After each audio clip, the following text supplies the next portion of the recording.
The grand chandelier sparkled like a cluster of diamonds above the sprawling dining room of the Golden Ambrosia, the most exclusive restaurant in town, a place where the elite dined and their laughter mingled with the soft hum of classical music performed by a live pianist. Marcie Campbell, a black waitress in her late 20s, worked tirelessly to weave through the tables. Her crisp white shirt and black apron hid the exhaustion from years of double shifts. Yet her radiant smile remained unwavering. Marcie had a strength born of necessity, and she carried it with grace. This wasn't just any restaurant job for Marcie. It was her lifeline, helping her pay off student loans, save for her younger brother's college tuition, and keep her late mother's home from falling into foreclosure. She was always grateful for the opportunity, even when the wealthy patrons barely acknowledged her presence. One such patron was Gregory Hawthorne, a middle-aged billionaire with an impeccable suit and a towering ego to match. Known for his sharp tongue and deeper pockets, Gregory had a reputation for belittling those he deemed beneath him. That night, his baritone laughter boomed as he entertained a group of high-profile associates at the largest table. As Marcie approached to refill their wine glasses, Gregory turned to her with a sly smirk.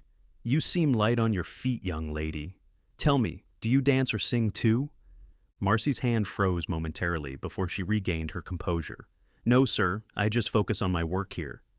"Ah, but surely you have some hidden talent," Gregory pressed, his voice dripping with mockery. "All you people do, don't you?" The table erupted into uneasy chuckles. Marcie felt her cheeks burn but bit her tongue. She couldn't afford to lose this job. "Well, I've always wanted live music while I dined," Gregory continued, his eyes narrowing. "How about you play us a tune on that piano over there? Surely you know a few gospel songs, don't you?" Marcie's chest tightened. She glanced at the sleek black piano in the corner, a centerpiece for the restaurant's live performances. She hadn't touched a piano in years, not since her mother passed, but the memories of her playing hymns in their small church rushed back like a wave. "I really can't," she started, her voice barely above a whisper. Gregory waved dismissively. "Nonsense! You wouldn't deny us the pleasure, would you?" The entire table's attention was now on Marcie. Even other diners had begun to notice. Trapped and humiliated, she hesitated before nodding silently, hoping this would end quickly. As she approached the piano, her legs felt like lead. The room fell unusually quiet, the clinking of silverware and murmurs fading into anticipation. Marcie took a deep breath and placed her fingers on the keys. For a moment, she hesitated, her heart pounding. Then she began to play. The first notes flowed uncertainly but soon transformed into a melody so rich and soulful that it filled the room. Marcie played an old spiritual hymn her mother had taught her, one that spoke of hope and resilience. Her fingers danced across the keys, coaxing out a song that seemed to transcend time and space. The conversations at Gregory's table ceased, replaced by an awe-struck silence. Patrons across the restaurant stopped eating, their eyes fixed on Marcie. Her music had a way of touching the deepest corners of the soul, carrying both pain and beauty in every note. When the final chord lingered in the air, the room erupted into applause. Tears shimmered in the eyes of some diners. Gregory sat motionless, his smirk replaced by an expression of disbelief. He hadn't expected this. He'd thought it would be a joke, a way to showcase his dominance. Instead, Marcie had turned the moment into something extraordinary. "Where did you learn to play like that?" one diner asked, approaching Marcie as she stood up from the piano. "My mother taught me," Marcie replied softly, brushing away a tear. "She always said music was a way to heal." The room buzzed with admiration, but Marcie quickly excused herself, retreating to the kitchen to regain her composure. The applause followed her, and though she felt validated, the humiliation from Gregory's initial taunts lingered. The night continued, but something had shifted. Patrons whispered about the waitress with the extraordinary talent, and a few even left generous tips for her.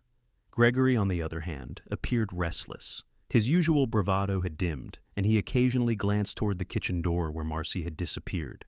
Toward the end of the evening, Gregory motioned for the restaurant manager. "Send Marcie over," he instructed. The manager hesitated, sensing the tension, but eventually relayed the message. Marcie approached Gregory's table cautiously, her posture stiff. "You asked for me, sir?" Gregory's gaze met hers, and for the first time that evening, his voice lacked its usual condescension. "That was remarkable," he said slowly. "I didn't mean to embarrass you earlier. I underestimated you. Marcie nodded, unsure how to respond. Thank you, sir. He cleared his throat awkwardly. I'd like to make it up to you. Perhaps I could help you pursue music professionally. With your talent, you could go far. Marcie blinked, taken aback. She had always dreamed of returning to music, but had buried that dream under the weight of responsibilities. Gregory's offer was unexpected, and she couldn't ignore the sincerity in his voice. That's very kind of you, but I don't know, she stammered, her voice tinged with uncertainty. Gregory's lips curled into a small, genuine smile. Think about it. The world deserves to hear what you can do. As the night ended, Gregory left a hefty tip, not as an apology, but as a recognition of Marcie's worth.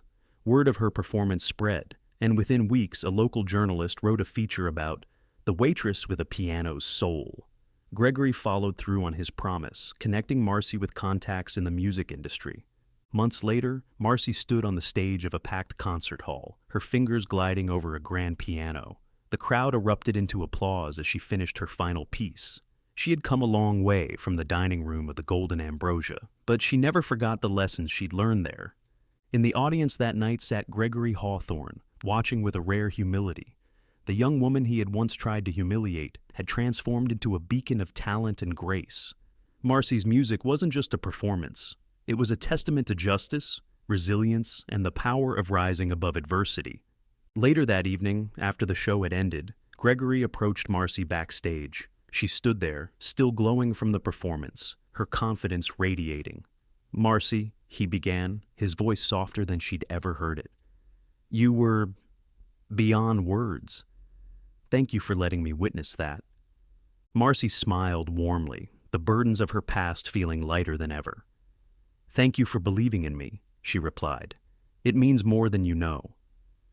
That night, as she returned home, Marcie sat at her piano, the one her mother had left her. She played quietly, letting the music flow freely.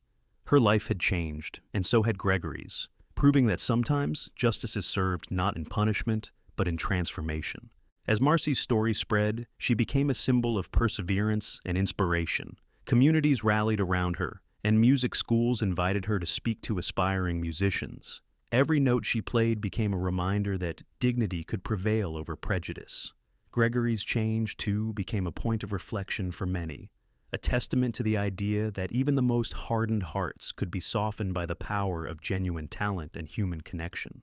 Gregory, once a symbol of arrogance, began to use his influence in ways that uplifted others, inspired by Marcie's unyielding spirit. He funded scholarships for underprivileged musicians and supported community programs that nurtured hidden talent, seeking to honor the lesson Marcie had taught him. Greatness isn't determined by wealth or status, but by the heart and soul behind the effort.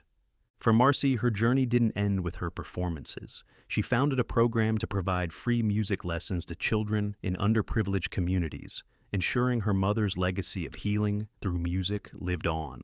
Every recital held by her students became a celebration of hope, resilience, and the transformative power of believing in one's dreams.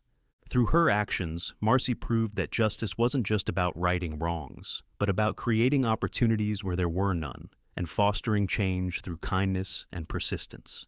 Her story became a melody that resonated far beyond the concert halls, leaving an indelible mark on everyone who heard it.